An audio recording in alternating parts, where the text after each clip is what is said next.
Buonasera e benvenuti al TG Sicilia, le principali notizie di questa edizione. Palermo, la morte della bimba di 11 anni che soffriva di una grave patologia che le impediva di muoversi. Si esclude al momento l'omicidio, probabile che si sia trattato di un tragico incidente domestico. Sicilia avvolta dalle fiamme, 380 incendi in 48 ore, disastro ambientale, danni ingenti, anche le consuete polemiche. Il Codacons chiede il commissariamento dell'isola, Schifani parla di lotta corale, le opposizioni insorgono. Hotel confiscato alla mafia, ora gestito dal nipote di Brusca. Ad assegnarlo alla sua società è stato il Tribunale di Palermo, col parere favorevole della Procura, della Questura e dell'Agenzia Nazionale dei Beni Confiscati, ma è bufera sulla scelta. Scattato l'esodo estivo anche sulle strade e autostrade siciliane, ma è stata anche la domenica delle gite, folla negli stabilimenti balneari, per sfuggire al caldo non manca chi sceglie la montagna e l'Etna. C'è anche il docente messinese Antonio Mazzeo fra i fermati a bordo dell'imbarcazione gestita da Freedom Flottiglia diretta a Gaza per portare cibo e medicinali. L'attivista dice il governo faccia pressione su Israele perché ci rilasci. Al Gattopardo Cinefestival di Ciminna, alle porte di Palermo, premio alla carriera Giancarlo Giannini che racconta anche il suo legame con la Sicilia. Calcio, il Palermo prende il difensore Bani, si cerca un secondo affidabile se Gomis dovesse essere confermato come primo portiere. Intanto Inzaghi lavora sulla testa dei giocatori perché sia una grande stagione. Anche il Catania vuole una grande stagione in C, a Norcia domenica di riposo, in arrivo l'austriaco Martic, domani alle 12 calendari.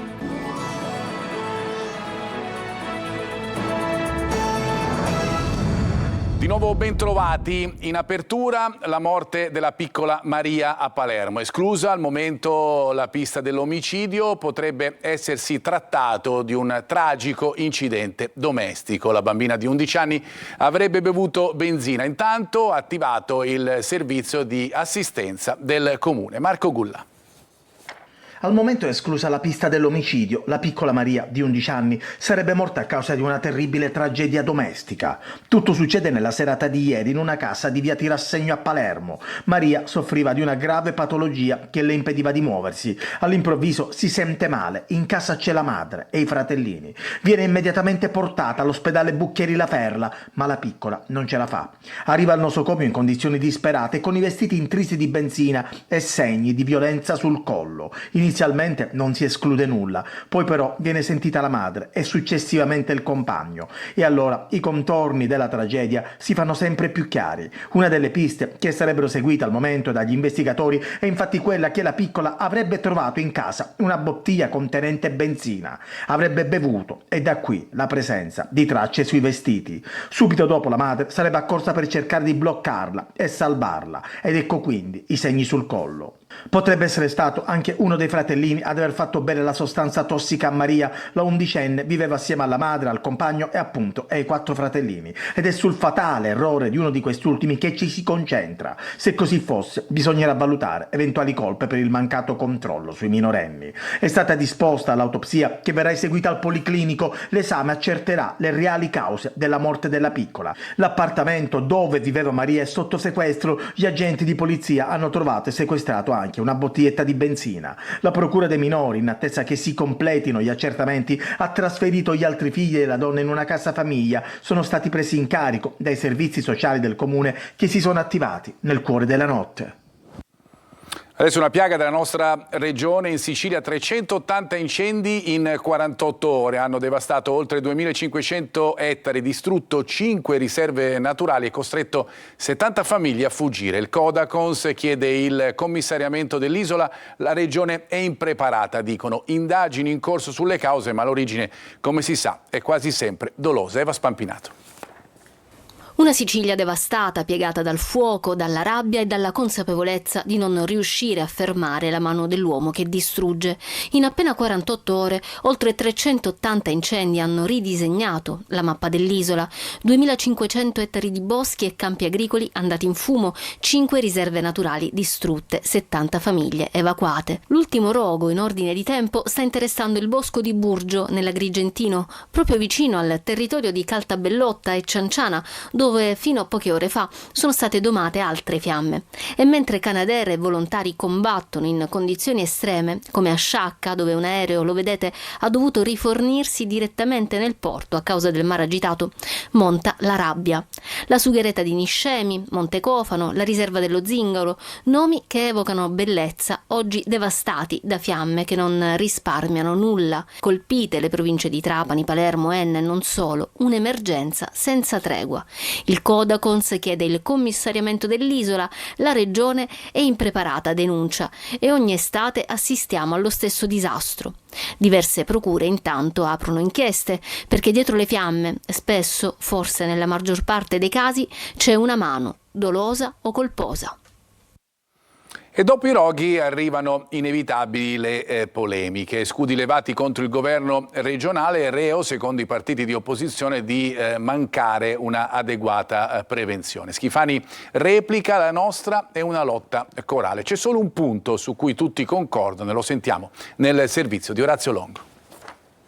Su una cosa sono tutti d'accordo: gli incendi sono nella quasi totalità dolosi o colposi. Questo significa che è la mano dell'uomo ad agire, che quando non è la distrazione o appunto un fatto colposo, stiamo parlando di pochi casi, le responsabilità sono per lo più di individui che possono essere ricondotti nell'ambito criminale. Ciò non toglie che dopo l'inferno di fuoco delle ultime ore che ha distrutto in Sicilia Gian Maia Nera migliaia di ettari di vegetazione, lambendo abitazioni e minacciando centinaia di persone sino all'uscio delle loro case, la polemica sulla gestione di quella che non può più essere considerata un'emergenza ma una problematica costante e immanente, a dirla filosoficamente, si rincorre tra un intervento e l'altro. Se il Movimento 5 Stelle rilancia il metodo Aspromonte con la riapertura dei rifugi nelle riserve e nei boschi, affidandoli in gestione ad associazioni di volontariato e cooperative sociali, di modo da garantire la presenza di persone come sentinelle a difesa dei luoghi, il PD attacca il governo regionale, reo secondo loro di mancare del tutto un'adeguata politica della prevenzione. I sindacati sottolineano che è da oltre 2 anni che vanno avanti le trattative, ma che ad oggi non ci sono segnali sulla riforma del settore. Ad alzare la voce sono anche tanti sindaci colpiti nei loro territori e le associazioni di categoria. La Coldiretti auspica un incremento dei controlli con posti fissi sul territorio. Legambiente chiama pene più severe per i piromani. La replica del presidente Schifani, che spiega di aver rafforzato l'apparato antincendio, sottolineando che si tratta di una lotta che deve essere corale. L'impegno rimane massimo, conclude il governatore. Intanto dal 1 agosto circa 7.000 forestali non addetti all'antincendio rimarranno a casa per la normativa sulla reiterazione dei contratti a tempo determinato. Polemica a Palermo. Un hotel confiscato alla mafia adesso è affidato in gestione ad un nipote di Giovanni Brusca. La scelta è del tribunale e la società che gestisce anche altre strutture ha, secondo quanto emerge, tutte le carte in regola. Manlio Viola. La Commissione Nazionale Antimafia si occuperà della vicenda del noto albergo del centro di Palermo confiscato alla mafia e dato in gestione al nipote del boss Giovanni Brusca. Si chiama Hotel Garibaldi e dal 2021 è nelle mani della Cribea SRL di Giorgio Cristiano, appunto nipote di Brusca, l'uomo delle stragi da Rocco Chinnici a Giovanni Falcone, nonché assassino del piccolo Di Matteo, che da giugno però è tornato in libertà. Ad annunciarlo è il vicepresidente della Commissione, Mario Dattis, che ferma restando la fiducia nel percorso di assegnazione chiederà gli atti al Tribunale di Palermo e all'Agenzia dei Beni Confiscati per comprendere come si sia arrivati a questa scelta. Giorgio Cristiano in ogni caso non ha precedenti penali né legami con la mafia dimostrati e la sua società è qualificata per la gestione alberghiera, avendo avviato nel 2020 l'attività di gestione di un bed and breakfast nel cuore della città. Ad assegnarlo alla società, la Cribea appunto, è stato il Tribunale di Palermo col parere favorevole della Procura, della Questura e dell'Agenzia Nazionale dei Beni Confiscati. Da quel momento la Cribea ha fatto un salto di qualità e ora gestisce anche un altro albergo, l'Hotel Vecchio Borgo, mentre un altro componente della famiglia Cristiano, Salvatore, cognato di Brusca, gestisce anche l'Hotel Astoria Palace, sequestrato nel 2016 ma poi restituito perché l'accusa non poté dimostrare i rapporti ipotizzati fra il gruppo Hotel Ponte e il costruttore Salvatore Sveglia. Tutto a norma di legge quindi, ma questo non impedisce la bufera di polemiche e adesso l'approfondimento annunciato dalla Commissione Antimafia. Intanto scoppia anche un'altra polemica nella polemica. L'inchiesta giornalistica non andrebbe attribuita a Fanpage, che avrebbe utilizzato materiale proveniente dal documentario Una brusca faccenda, realizzato dal progetto indipendente Lamia, che ora ne rivendica la paternità. E adesso un tema più leggero, l'esodo estivo anche in Sicilia. In questo ultimo fine settimana di luglio, automobilisti in viaggio per le vacanze. In tanti in movimento per una gita al mare o in montagna alla ricerca di refrigerio, anche se il grande caldo per gli esperti avrebbe le ore contate. Emanuela Corsi. Noi andiamo in Calabria. Per quanti giorni? Per una settimana. Primo fine settimana di partenze. Scatta l'esodo estivo anche sulle strade e autostrade siciliane, dove in tanti si sono messi in viaggio per raggiungere le località delle vacanze. Andiamo a trovare la famiglia. Dove? In Toscana. Tanti hanno scelto di anticipare la partenza a venerdì, mentre molti altri andranno in vacanza più avanti, in agosto. Ad agosto ormai. Dove andate? Nelle vicinanze comunque, non andiamo molto lontano. Questa è la situazione a San Gregorio, Catania, dove il traffico è legato principalmente alle gite domenicali verso le località di mare. A mare, Taormina. C'è anche chi sceglie l'Etna. Stiamo andando al rifugio Bruneck sull'Etna. Almeno cambiamo alternativa, ogni tanto si cambia. Per trovare un po' di refrigerio non serve andare in montagna. Il grande caldo sarà in attenuazione in questi ultimi giorni di luglio, con le temperature che scenderanno sotto i 30 gradi in molte città siciliane. Ma la percezione del caldo ancora resta. Caldo, caldissimo, ma non penso che scendono. No. Penso che salgono. Il Corpo Nazionale Soccorso Alpino e Speleologico ha soccorso 2 ragazzi dispersi sul versante sud-ovest dell'Etna. Allertati dal 118, i volontari sono partiti da Nicolosi e in collegamento con i 2 dispersi hanno compreso il luogo in cui si trovavano. In poco meno di un'ora sono stati raggiunti e messi in salvo. Parliamo adesso dei voli, le nuove regole sui liquidi nei bagagli a mano che consentono di trasportare all'interno del bagaglio confezioni superiori ai 100 millilitri. Attualmente sono applicate negli aeroporti nazionali di Roma Fiumicino, Milano Linate, Milano Malpensa, Bologna e Torino. Lo rende noto l'ENAC. Questi scali, si precisa, hanno già in dotazione scanner di nuova generazione. In tutti gli altri scali, pertanto, aggiunge l'ENAC, restano vigenti le regole che limitano il trasporto dei liquidi in cabina. La Marina israeliana ha fermato un'imbarcazione e trasferito in un porto di Israele gli attivisti che erano a bordo, diretti a Gaza a scopo umanitario. Tra loro anche il messinese Antonio Mazzeo. Il ministro degli esteri italiani è in contatto con l'omologo israeliano. Francesco Triolo. C'è anche l'attivista messinese Antonio Mazzeo tra i fermati a bordo di Andala, l'imbarcazione gestita dal movimento filo-palestinese Freedom Flotilla, diretta a Gaza per portare cibo e beni cinali. Nella notte, quando la barca era a circa 50 km dalla costa egiziana, soldati israeliani sono saliti a bordo per prenderne il controllo. L'arrivo dei soldati israeliani è stato testimoniato in diretta sui social media. La trasmissione mostrava attivisti filo-palestinesi seduti sul ponte con le mani alzate. Antonio Mazzeo, sul suo profilo Facebook, ha condiviso un video registrato prima dell'irruzione. Siamo stati intercettati in mare e io sono stato preso dai militari israeliani o militari di un paese complice del genocidio palestinese.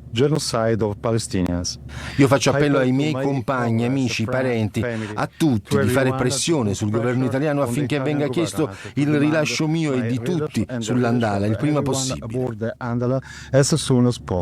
Gli attivisti sono stati identificati e verranno rimpatriati. Si era mosso anche il sindaco di Messina Federico Basile, che ha annunciato per domani la convocazione di una seduta urgente della Giunta per sollecitare l'attivazione della diplomazia internazionale per ottenere l'immediata liberazione del professore Antonio Mazzeo e degli altri attivisti.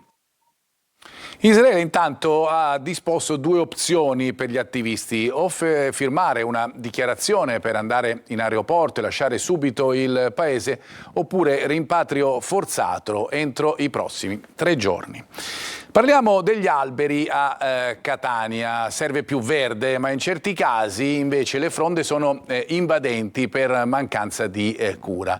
Pali dell'illuminazione e semafori ricoperti dalle chiome incolte. Tante le segnalazioni che arrivano alla nostra redazione dalla circonvallazione e dal viale Fleming. Sentiamo Tonino De Mana.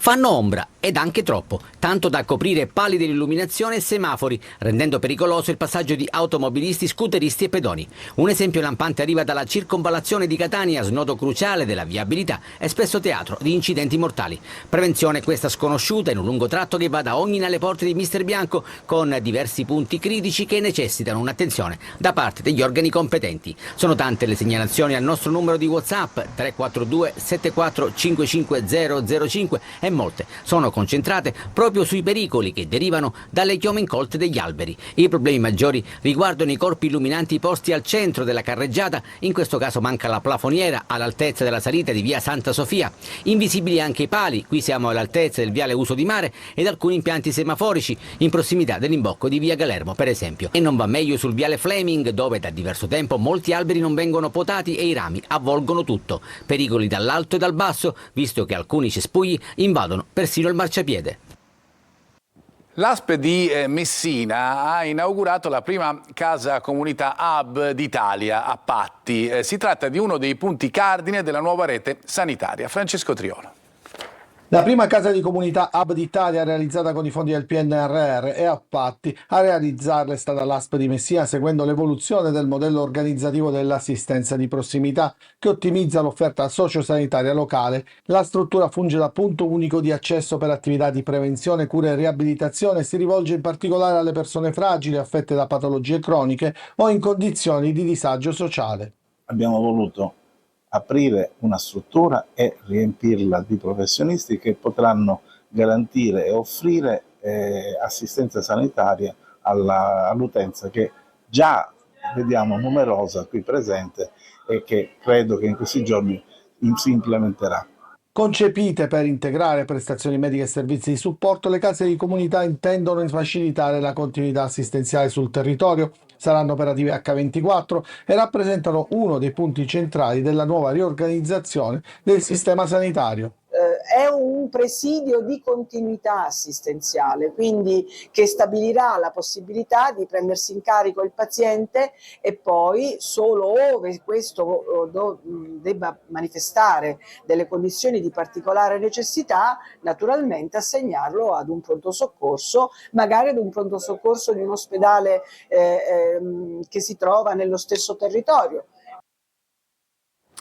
La pagina del cinema adesso, gran finale ieri al Gattopardo Cinefestival di Ciminna nel Palermitano, consegnato il premio alla carriera a Giancarlo Giannini. Ogni volta che torno in Sicilia scopro qualcosa di nuovo, dice il grande attore. Giusy Lazzara.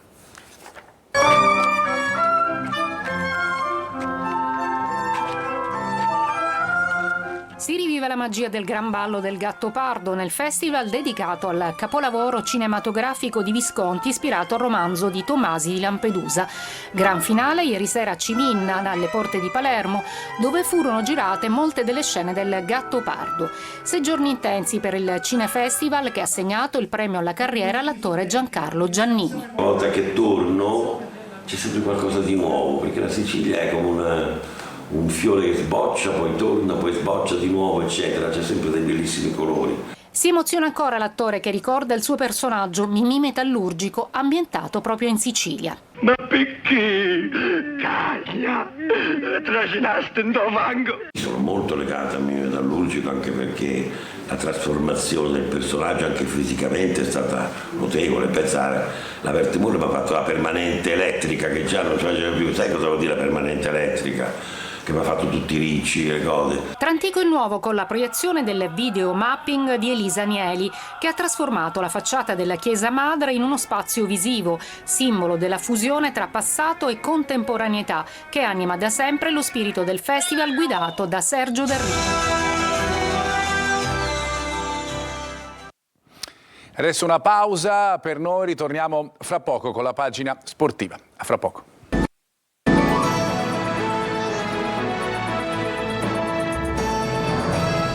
Ben Bentrovati, seconda parte del nostro telegiornale con lo sport. In primo piano il mercato, il difensore Mattia Bani è un nuovo calciatore del Palermo. Ha lasciato il Genoa e ha firmato con la società rosanero un contratto di 3 anni con l'opzione di un'altra stagione in caso di promozione in Serie A. Classe 1993, dopo 4 stagioni con la maglia del Grifone, Bani ha già lasciato il ritiro del club ligure per aggregarsi alla formazione allenata da Filippo Inzaghi. E il Palermo intanto oggi pomeriggio ha vinto in amichevole per 1-0 contro il Bra, squadra di Serie C, decisivo il gol di Di Francesco segnato nel primo tempo. Adesso sentiamo le altre notizie di mercato nel servizio di Marco Gulla.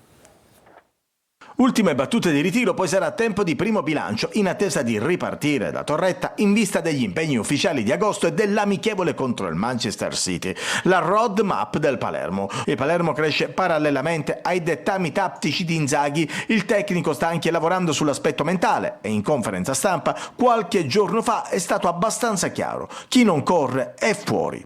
Mercato, nodo portiere. I riflettori restano puntati su Alfred Gomis, l'estremo difensore senegalese. Ha finora dato risposte positive, ma la dirigenza rosanero non ha ancora sciolto le riserve sulla sua conferma come titolare. Nel caso si decida di puntare su Gomis, il Palermo è pronto a intervenire sul mercato per affiancargli un secondo affidabile. In cima alla lista ci sono Lezzerini e Vasquez, entrambi attualmente senza contratto. E poi difesa, serve un under. Il nome che piace di più è quello di Obaretin, difensore classe 2003 del Napoli. Il suo arrivo servirebbe a garantire profondità e prospettiva alla linea arretrata. Adesso la Serie C per il Catania Norcia, domenica di riposo, in arrivo l'austriaco Martic. C'è attesa anche per i calendari di Serie C che saranno resi noti domani mattina. Sergio Colosi.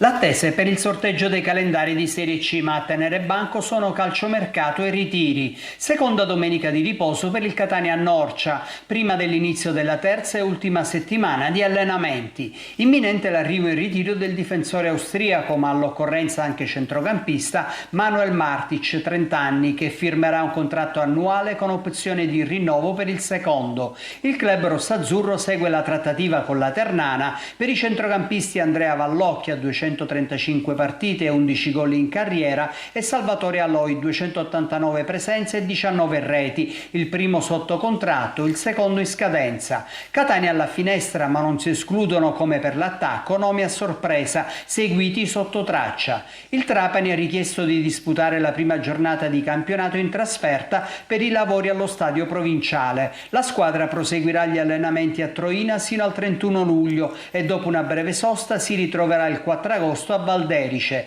Anche il Siracusa ha chiesto l'esordio in C lontano dal De Simone. Attese novità di mercato in tutti i reparti. Dopo le cessioni di Sarao e di Grazia, interessamento per l'attaccante ex Latina Mastroianni, mentre il serbo Bocic ha un ingaggio che non rientra nei parametri della società azzurra. Amichevole casalinga il 2 agosto con il Niscemi.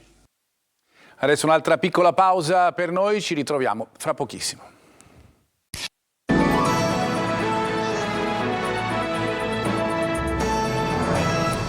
Ed è davvero tutto per questa edizione, grazie per averci seguito e una buona serata.